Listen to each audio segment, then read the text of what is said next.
Welcome to the sixth and final video in the PAA 10 stool building series. Today, we're going to plug the screw holes, glue and shape the seat, as well as finish the project with some stain. There is a lot to do today, so we won't waste any time. Let's grab your set of plans and get started. At this point, the stool base is assembled, and it's time to cover up the screws with wooden plugs. We're going to make our own plugs using a 3/8 plug cutter.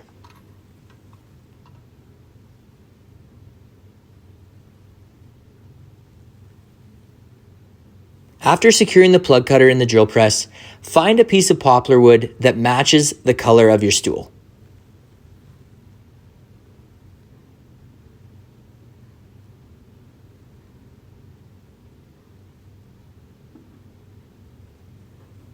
Back at the drill press, begin cutting the plugs.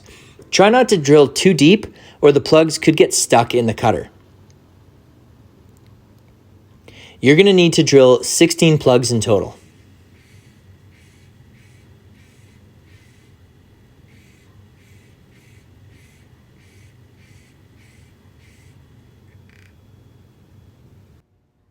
Using a small screwdriver, snap the plugs out from the wood and then, with some glue, gently tap the plug into place.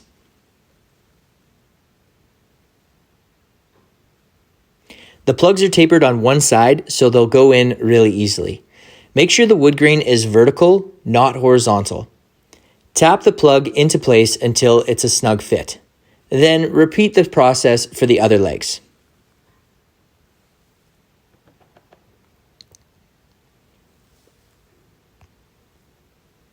With that done, we'll turn our attention to building the seat. Using the same process as in the past, we're going to mill up some poplar wood for the seat. First, use the thickness planer, then cut the pieces to length with the miter saw, joint one edge, and then cut the pieces to a 2-inch width. You'll need 6 pieces that are 2 inches wide by 12 inches long. Find yourself a set of clamps and a bottle of glue. Set up the clamps on top of some paper and begin organizing your pieces for a glue up.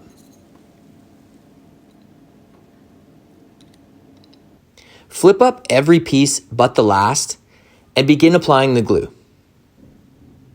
Spread the glue evenly with your finger and then flip every piece down. Then you can start clamping the clamps. Don't over tighten the clamps here. Be sure to check that the boards are sitting flat against the pipe clamps. If they shift, you may need to tap them back down with a hammer and a scrap piece of wood.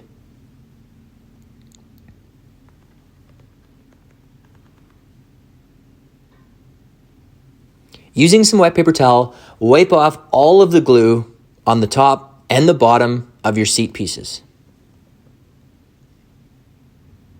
Again, make sure they're sitting nice and flat on the pipe clamps. With the plugs in place and your seat glued up, make sure you put your name on all of your pieces and then find a safe space for them and allow them to dry. The next day. Take the seat out of the clamps and before putting the clamps back, use a scraper to get rid of any glue that got left behind. Time to work on the plugs. You can use a handsaw, but I find the best method is using a sharp chisel to remove the majority of the plug. Gently tap your chisel with a hammer, being careful not to get too close to the legs. Then go in with a palm sander and some 120 grit sandpaper. A little hand sanding will create a nice finished look.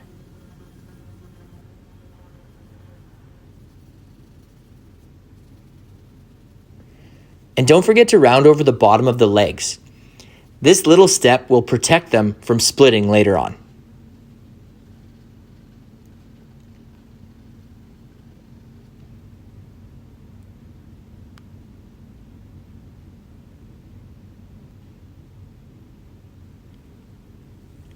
Now we can plane the seat. Set the planer so that the black indicator is 1/8 of an inch above the workpiece, and then begin planing. We want to plane both sides while removing as little material as possible. Make sure to only turn the hand wheel a quarter turn after every pass, and once it's smooth on both sides, you can stop. Then move over to the palm sander and using 120 grit sandpaper, sand both sides of the seat.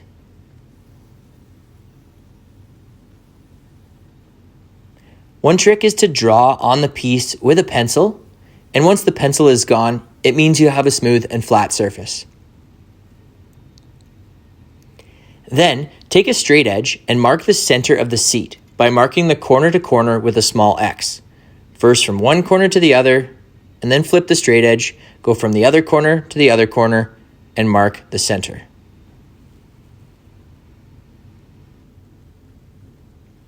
Find the 1/4 inch Forstner bit at the parts counter, and then secure it into the drill press.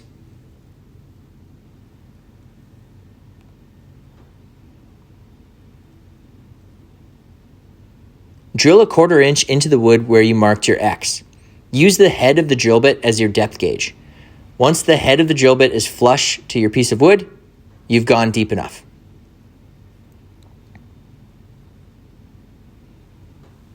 Then you can go find the circle cutting jig under the spindle sander. This jig goes with the gray bandsaw, and there is a runner that fits into the slot. Line up the dowel pin with the hole that you drilled so you can rotate your seat freely. Then move the jig and your seat blank into the blade and push until you can't push any further.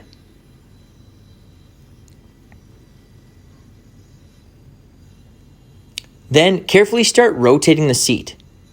Cut the circle out, and when you finish the cut, turn off the bandsaw and carefully remove your circular seat.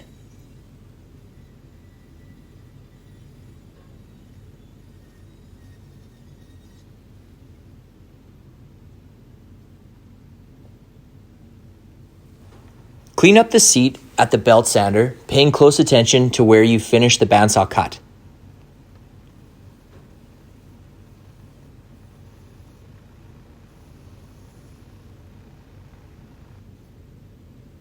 Then do a little sanding before routering the top edge of the seat.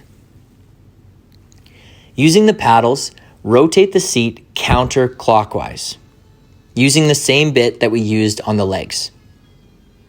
Be sure to go counterclockwise, not clockwise.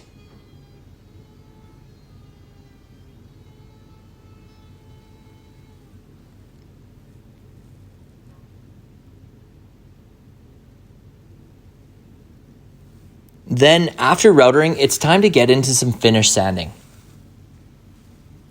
Using a palm sander and some hand sanding, you'll need to work your way through the grits, sanding with 120, 150, and 220, getting every inch of the stool perfectly smooth. Removing any glue is crucial. Take your time and do not rush this process. Remember to round over the inside corners of the legs and the cross pieces. Once the stool and seat are completely sanded, it's time to use the wood conditioner. This is a pre-stain that goes on to your project before you stain to make sure you get a very nice finished product.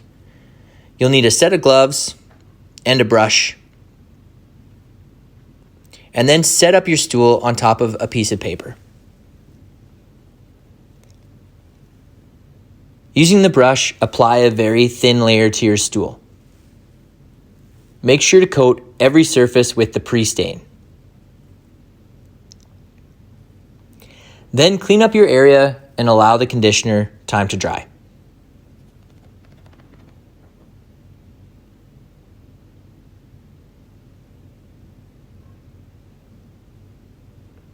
The surface will feel rough, but you can make it smooth again by using a small piece of a paper bag to sand the surface of the wood. A paper bag is equivalent to like 6,000 grit sandpaper. I know it seems silly, but trust me, it really works.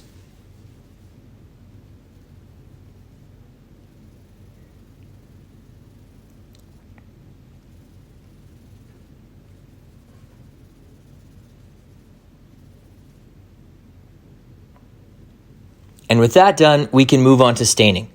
Select your favorite color of stain and follow the same process as the wood conditioner, but this time, after applying the coat of stain, use a rag to remove as much excess stain as possible.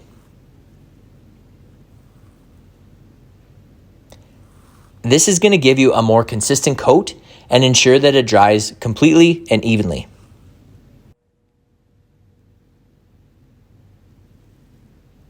Do one section of the stool at a time before going over the whole stool one last time to remove any leftover stain.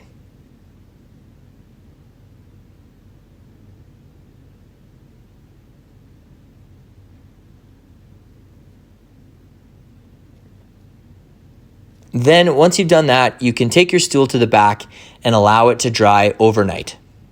One eternity later. It's time to attach the seat. On the underside of the top cross pieces, mark out the center using a straight edge and the corner-to-corner method. And then mark out the 4 other hole locations. Using the countersink bit in a cordless drill, drill out the 5 holes for the screws. Only go deep enough so the screw heads will sit flush. Careful not to drill too far or the screw may poke through the top side of the seat. Then, using an 1.25" screw, sink the screw through the center hole until it sticks out of the bottom. And then align that screw with the hole in the bottom of your seat. Center the seat before securing the 5 screws.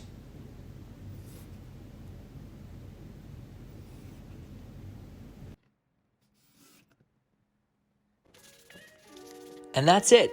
You're done. A little bit of paper bag sanding and this project is complete. Nice work. You built a beautiful wooden stool and should be very proud of your project. Don't forget to have your instructor mark the finished product before taking it home. Thanks for following along, and we'll see you in the next build video.